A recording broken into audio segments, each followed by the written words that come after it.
Hi, sweeties. How are you doing? Welcome to Naya Sim. And thank you all so much for the love and support. Hope you all are doing great. So, some people are trying to find out why some veterans did what they did because majority of them also voted against their own interest, right? And people are asking, why did they do what they did? And why did you people do what you did? And also, why is it that people are so into looking for a way to insert themselves in every discussion that is going on, especially when it got nothing to do with them. You people were the ones that did what you did during the election, and you all are still the one going around looking for a way to gaslight people, trying to tell us that you all are good people. There are still good people. I mean, do not think everybody, everybody are the same and all that. How am I supposed to know who is who? How am I supposed to know who is who? Right? Who is good and who is bad, I mean to say, because that chart says it all. That you all came all out and you all are in the comment section looking for a way to ask you, how can we be your allies again? How do we make things right? I do not know how you can make things right, and there is nothing to fix anymore because, it is broken, it is broken. You cannot fix it. So, what we are saying in essence is that whatever happens, happens. Let's get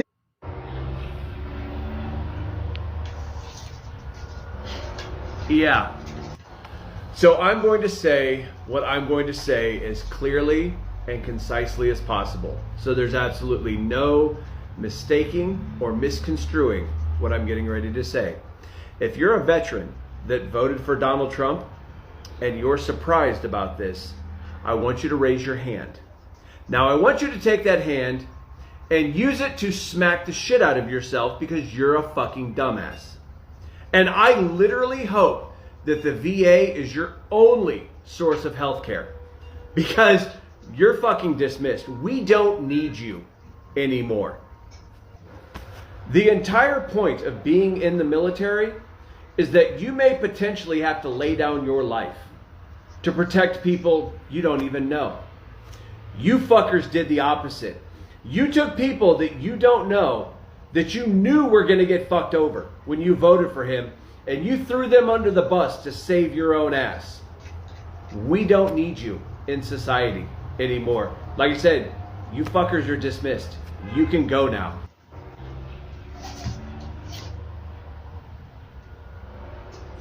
Are you motherfuckers ready to have that oath breaker conversation now? All you veterans for Trump? Are you ready to have it now? Are you ready to fucking say you're a dumbass? Every one of you vets that got in Jolly Good Ginger's face about this, got in my face about this, and every other vet that told you this was gonna fucking happen. Are you ready to eat the crow now, or do you want us to cook that bitch? This is why we called you motherfuckers oath breakers. This is why. This is why we said you betrayed your fucking oath. Because you gave in to a man who had never fucking served this goddamn country. And you tried to make it to where those of us who didn't support him were wrong. Well, now he's bringing somebody else in who also hasn't served, who plans on cutting $120 billion fucking dollars from veterans health care. Congratulations, gentlemen and ladies. You fucked us all. You fucked every one of us. You fucked every single one of us. Ready to have that goddamn conversation now? I can't hear you. I can't. Where y'all at? Where you at? Y'all had so much more. Jolly couldn't. I can't believe he said that. An unqualified motherfucker is about to cut $120 billion from veterans health care. But you give so much of a fuck about other veterans, right? Yep. Y'all had so much smoke. So much smoke. Where are you now? Do not be shy. Do not be quiet, bitches. Bring your asses to the front. And I get it.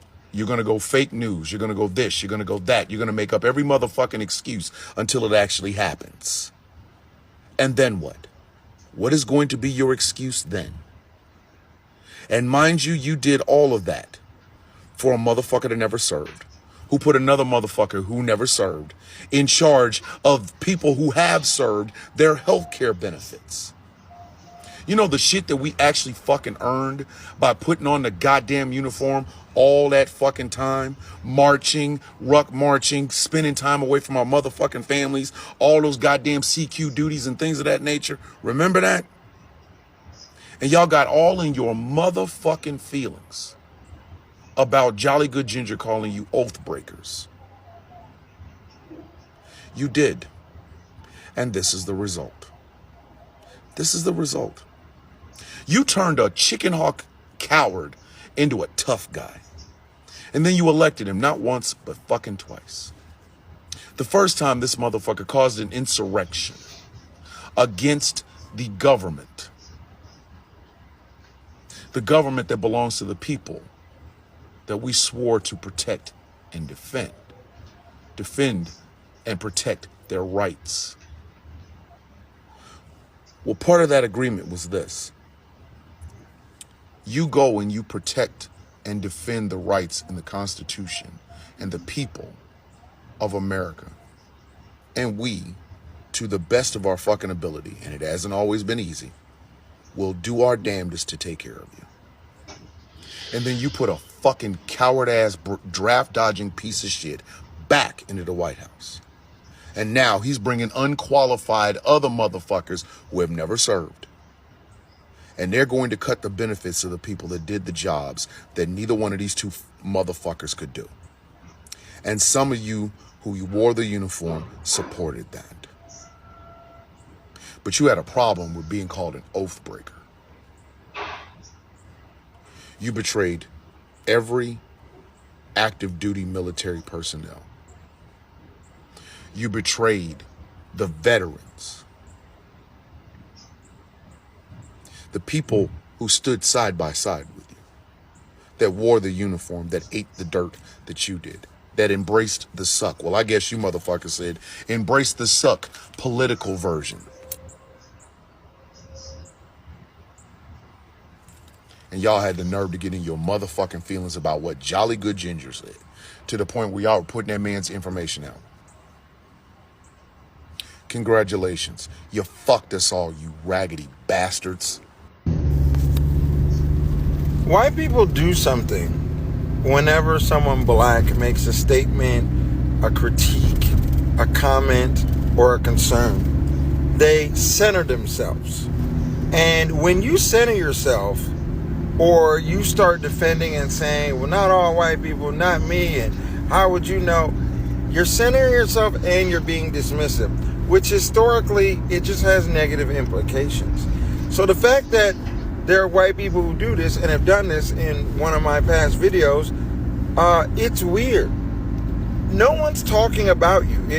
It's like white people feel like they're the arbiters of truth and their job is to defend whiteness. But really, when they defend whiteness, they're defending white supremacy. Because how dare a black person or a black man talk about them? And it's weird and it's disheartening and it's disappointing and all the other things. But more importantly, it's like, who the fuck are you? Why should I care what you think? Just like you can ask yourself, why should I care what you think? Everyone's valid in asking that question. But I'm not the one who's acting like I need to defend anybody just because someone says something that I may disagree with. So, white people, the next time you hear a black or a brown person say something about y'all, if it doesn't apply to you, let it go. If you didn't vote for Trump and you're white, let it go. If I'm talking about Trump's white people who voted for Trump and voted against their own rights, and it's not you, why would you need to center yourself in this discussion? Like, in case it doesn't, because I said something about white people, it upset you so much you felt compelled to speak. I'm kind of over it right now, and it's so frustrating because out of my video about do white people get frustrated with other white people, so many comments, so many people understood the assignment, so few people were just panties in a bunch and just felt the need to just speak. If someone says all black people eat is pig's feet and hog moss, it wouldn't matter to me because I don't eat that, and black people aren't a monolith. So, and I don't fit that demo. What's the problem? But white people just can't leave well enough alone. They can't sit there and be quiet and allow someone else to actually make a statement without them centering themselves, being like, well, I didn't, and why would you say that? You shouldn't say that, and it's not nice, and I don't see color. You white people, you can't love away racism. I need someone to say this. You cannot love away racism. You cannot the same way you can't hug away misogyny. I can't sing Kumbaya if someone's rights been violated. What that look like? But y'all don't get it, man. Just be quiet and listen to people who are more informed, who have a different perspective than you, and know what the fuck they're talking about. Instead, I get all these white people with their panties in a bunch, protesting, chiming in, and trying to make it seem like they're going to persuade my opinion. You're not going to change my view of white people. Because white people are irritating. Just because I say white people are irritating don't mean I think everyone else is okay. Like, y'all project so much. You assume so much. You talk so much and don't even know what the fuck you're talking about. And all that to say what? To say what? Nothing. Don't come in my comments with that nonsense, man. I'm liable to hurt someone's feelings. It's Friday. Please don't do that. I'm asking y'all nicely. I'm asking y'all humbly. Today's not the day. Then now's not the time. And if you do, then guess what? You're part of the fucking problem. You're upholding a minor tenet of white supremacy. Because you don't need to defend all whiteness. You don't need to say anything anytime someone speaks about white people. And stop, for the love of God, trying to say you don't see fucking color. You see fucking color unless you're colorblind. Not cut the crap. Y'all are so busy being afraid of telling the damn truth that y'all just say any bullshit and then be shocked when people just roll their eyes like, oh God. There's another white person talking about, in a quarter mile, why is everything about race? Why? Here's another white person talking about, why can't we all get along? There's another white person trying to sing Kumbaya when someone's rights have been violated.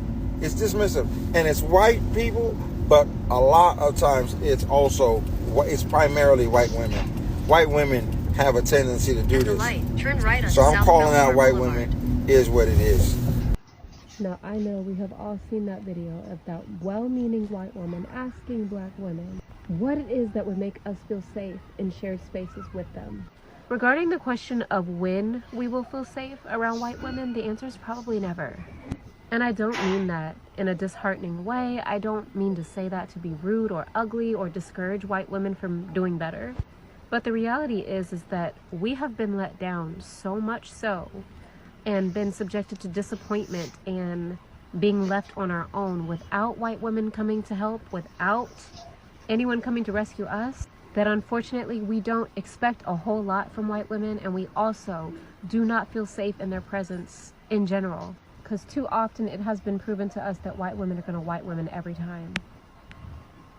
As to the question of what it is white women can do, I'm going to give you one example. Talk to your family. Talk to your fellow white people. Start arguments at Thanksgiving. When you see something going on, when you see a microaggression or racism or somebody clutching their pearls or their handbag, say something. Don't just let it happen. Speak up. Engage with them. Stop worrying about how you will be perceived and start worrying about how you are. What you are engaging in, what you are furthering. What type of person are you and what are you perpetuating? Are you a silent bystander? Because if you are, you will never be a safe space. And please understand, I don't mean to say this to white women to discourage you from doing what you can to learn. And I understand that you ask these questions in good faith. But as we have made very clear, black women are tired. We are tired of being let down.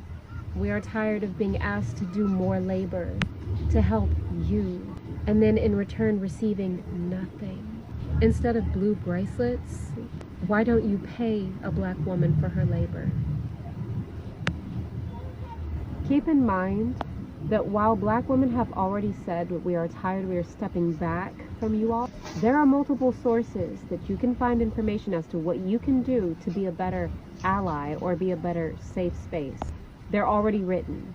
So even if those black women are saying the same thing that we're saying, that we're done, you can still go and purchase those materials. You can still go and do the research. You can still go and learn for yourself. Instead of coming on here, interacting with us, and trying to get more free and emotional and physical labor from us. So like I said, the only thing I want to see from white women, start challenging white supremacy and start challenging white culture. No matter how casual the racism is, speak up. Say something. Do something. Give up relationships. Separate from family members. Actions have always spoke louder than words. So when we see you, that's when we will see you. Alleged white women allies, we just need y'all to be quiet because you're making it worse too. I see y'all's videos and y'all are telling us to, we need to be safe, and you're telling white women that they need to help protect us and keep us safe. No, we don't need you to help keep us safe. All right, and this idea, this notion that y'all are perpetuating, that we as black folk, we need to be afraid because something's coming and we need to be careful. We're not scared. We're not afraid of y'all. Okay, we're not afraid of white people. We're used to it. We're used to the oppression. We're used to the discrimination. We're used to police brutality. We're used to all of it. Y'all are the ones that need to be careful. Y'all are the ones that need to be careful. Don't get it twisted. We're not weak. Okay, we're not weak. We're not pitiful. We're not afraid. We're not going to look over our shoulder going to the grocery store. We're not going to live in fear. And so I'm assuming y'all mean well when y'all making these videos, but just stop it. Just stay out of this, okay? And just leave us alone. And take your blue bracelets and go and, turn it into a hair beret or something like that. Okay? We just need y'all to be quiet. Just mind your business and stay out of this. Okay? What we needed y'all to do was go to the polls and vote. We needed you to knock on your neighbors' doors. All your white neighbors, because y'all ain't got no black neighbors.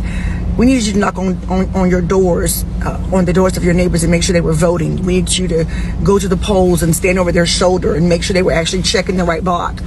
That's what we needed y'all to do. What we don't need you to do is get on this app and try to incite more fear into black people. We're not going to be looking over our shoulders. We think y'all better be looking over y'all's shoulders. So just white women allies, we need y'all to be quiet too. All right, have a nice day.